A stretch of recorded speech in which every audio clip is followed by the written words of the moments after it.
Okay, let's go ahead and get started on Lesson 1-1, Accounting in Action. And before we get into these PowerPoint slides, they are available for you on Canvas, but what I would tell you is I want you to take notes and to summarize or synthesize or boil it down to just the essential standards or objectives or information so that I can see that you're processing and understanding. I will ask throughout the trimester at different times to see your notes. When you're in class, I may just holler out 5 points if you come, show me 1-3 notes right now so that I can see that you're trying to learn and get this information, because it is crucial that you get the foundation down well before we go on.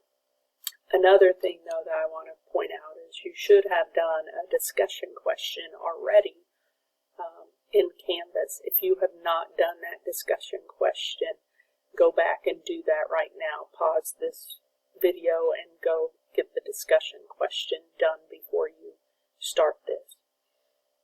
And then we'll go ahead and get started. So this first section, we're going to talk about what the role of accounting is, what accounting actually is, and then from a personal life standpoint, how does it impact you? This will be the last time we ever talk about, from a personal perspective, how accounting is handled, because we will, from this point forward, talk only about businesses and what the business accounting is, what transactions they have, and how they do the accounting. So we'll never talk about the individual again after this section or this chapter. So with that said, your objectives are up there on the screen, and I'm not going to quite go in order here, but the discussion question that I gave you was to tell me what you think accounting is, and then name a business that doesn't need accounting. So typically in the past, when we're having this discussion in person, I ask you what you think accounting is. Most of you think that it's math. And although we will do some math, it's not math at all. The first thing that I would put in my notes on what is accounting, accounting is the language of business. It's a language. It's learning how to speak. Okay? The math is simple. We'll never do anything harder than add, subtract, divide, and multiply. If we're getting really crazy, divide and multiply. So it is not really math whatsoever. It's how we talk in business. If I'm a marketing person, I have to talk this way. If I'm an operations person, if I'm management, if I'm accounting, we all have to speak in this common language, and this common language is called accounting. Okay, so I'm going to go a couple slides in and give you the book kind of definition of what they say it is. So they say that it is the process of planning, recording, analyzing, and interpreting financial information. So I would definitely learn that for quizzes, for tests, but I have to be able to plan it, figure out what's happening, actually do the work of recording it. But once I have that information recorded, I'm no good if I can't analyze it, interpret it, try to apply it to whether I should buy stock in the company, whether I should purchase products, whatever I should do.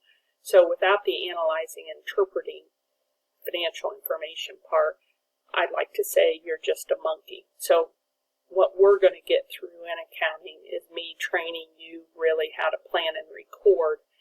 We don't get to analyzing and interpreting until advanced accounting typically. So I can train you to be a monkey, but to really make the big bucks, getting from $15, $50 an hour as a bookkeeper to being a true accountant, analyzing, interpreting, making $200, $300, $400 an hour, won't happen until much more is learned down the road.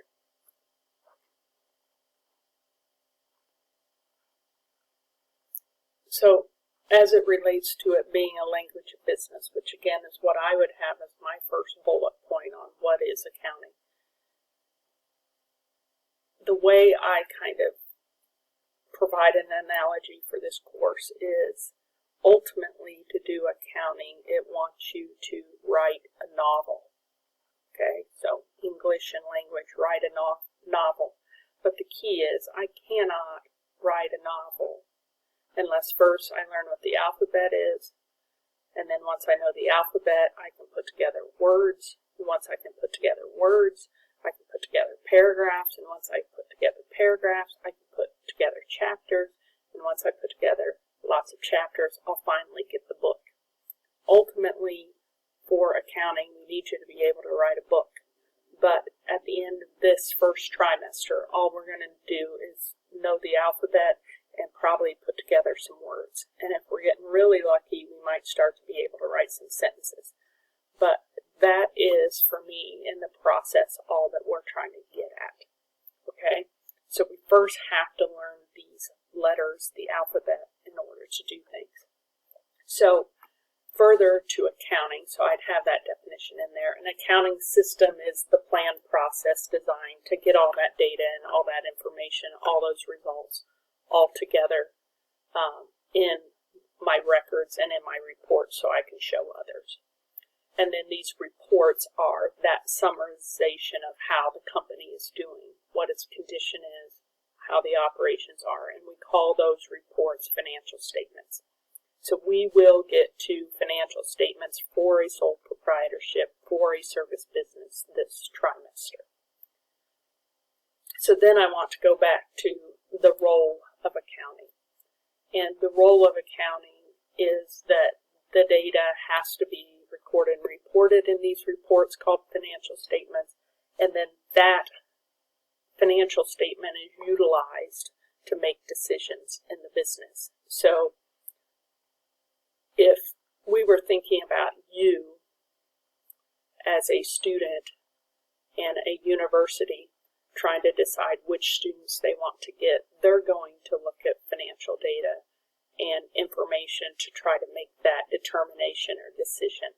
And the kinds of things that they would be looking at to evaluate which student they want or don't want is things like GPA, AP scores, course load, outside volunteer activities, SAT scores, things like that. So all of that data, information, and reports they use in order to make decisions. It's no different for business owners and managers and investors when they're making decisions about whether or not a business is measuring up, doing well, having difficulty. They look at different criteria, and the biggest criteria they look at, which you hopefully already know, is profit, whether or not they're making money or not making money. They'll look at a lot of other things as well, as far as how they're utilizing assets and how much money they owe and the debt they have, and other criteria which we get to in advanced accounting, but the primary one to help them measure performance is profit. So again, what is the role of accounting? If I had to boil it down in notes, it's helping stakeholders make decisions and helping them measure performance. That's the two things. So the other thing then that I would want you to know and have in your notes are who are these people that care about what's in the records and in the financial statements. So we've already kind of hit on a few of them here on the slide. We have owners, managers, investors. We have employees care. If I work for a company, I care how their performance is because I want them to be able to pay me. Government-related entities and people care. So the IRS, people like that. The Indiana Department of Revenue because they want to make sure I'm paying my taxes. Banks care. If I'm borrowing money, they want to make sure I'm doing well enough that I can pay them back when I borrowed the money. And then regulators often care about our performance. So OSHA and safety kinds of places, the FDA, things like that, they also care because they want to make sure we're complying with rules and regulations that they're monitoring. So those are kind of the biggest stakeholders or people that care about making decisions using these financial statements. So be sure you have some of that in your notes as well. So then the final thing we're going to really talk about in this first section is accounting in your personal life. So from, again, a personal perspective, and we will never speak about that again. So from a personal perspective, we have something called a net worth statement, and that allows a person that's a bank or a person that's loaning you money to see what the financial position of me, the borrower, is. So if they're going to loan me money, they want to know whether or not I'm able to pay them back. So they're going to look at this statement, and we'll talk about what's on this statement, and I'll show you one. But it is anything of value that's owned by a person is called an asset. So asset equals value or ownership. And then a liability is what's owed. So who do I owe money to other than this bank that I'm going to be borrowing money from? And the difference between all that stuff I own versus what I owe to others is called my personal net worth. And in a business, net worth is called equity. So from a personal standpoint, we have assets minus liabilities equals net worth. From a business perspective, we'll have assets minus liabilities is equal to equity. Okay, so this is for a business. Net worth is for an individual. So if we want to look at what one of these personal net worth statements looks like, this is one for, it looks like Saidi Kelchi net worth statement. So on the heading here we have her name, the net worth statement, and the date in which we're accumulating all this information for the statement. And under assets, they have savings account, the class ring that they own for total assets of $2,250. And again, this is things that they own. You may have checking accounts, you may have a car, you may have a house. Those are the types of assets that you would own that have value. And then down here lists her liabilities. So money that they owed to the parents and Ace Electronics, whatever that is, that they owe money to. So it doesn't look like they owe any money to any other banks or anything like that. So the total amount that they owe to someone else, $175. And if I take assets of $2,250 minus $175, I have my net worth of $2,075.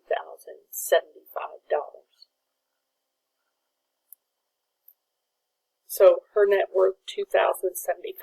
So if I'm a bank and I'm going to loan Saidi Kelchi money, the thing that I'm wondering about is what do they have and who else they owe. So I know that they have an awful lot of assets and hardly owe anyone. So I'm going to ask them if there's anything else they own that's not on here, who else they might owe money to that they had forgotten, how soon they would be able to pay it back, what they think they could afford.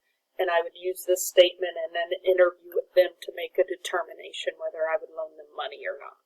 So that is what a personal net worth statement is. So this kind of hits on what is accounting. Is pulling together all this information from transactions and things that have happened and using that financial statement, a net worth statement, to make a decision as a banker on whether or not to loan you money. So I asked you in your discussion question who, or to name one business that does not use accounting, and I can't wait to read them to see, I guess, who you come up with, because there is literally not a business out there that doesn't need accounting, which means they all need accountants, which is why this is a really stable, typically growing type of business if you choose it as a career. Next, we'll move on to the work-togethers problem.